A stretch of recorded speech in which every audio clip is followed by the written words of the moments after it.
Esu Solveiga Čiužauskienė, Lietuvos krikščioniško fondo Vaikų dienos centro vadovė.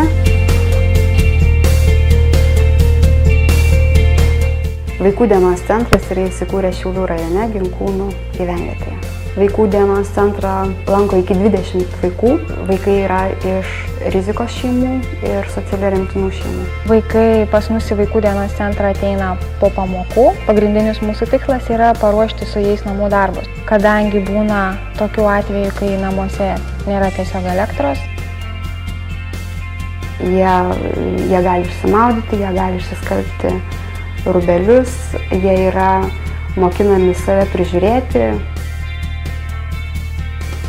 Pas mus lankydavosi mokytoja molio terapijos, kuri vesdavo užsiėmimus ir vaikai užsiimdavo moliu. Į tą molio gabalėlį jie sulipdydavo, kas tą dieną jiem buvo negerai.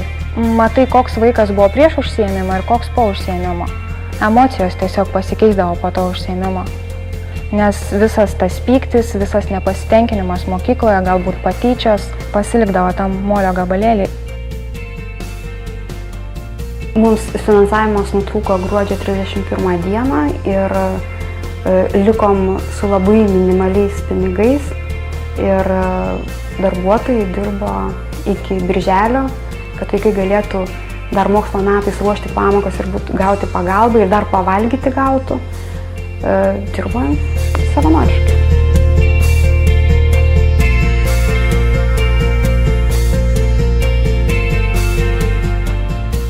Šiaip mes kiekvienais metais vaikams organizuojame vasaros stovyklas. Jie turi galimybę susipažinti su kitais vaikais, užmegzti draugystės, pamatyti, kaip gali būti bendravimas, nesvarbu iš kokio tu socialinio sluoksnio esi.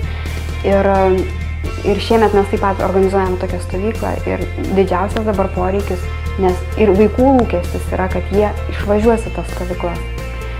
Ir kad mes savo Vaikų dienos centro vaikus išvežtume, mums reikia 8000 litų.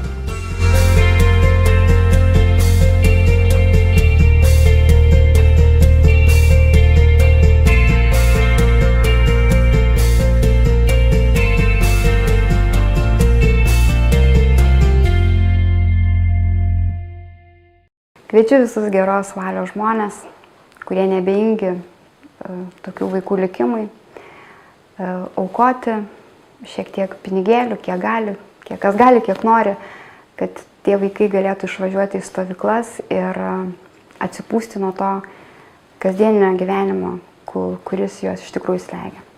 Ačiū.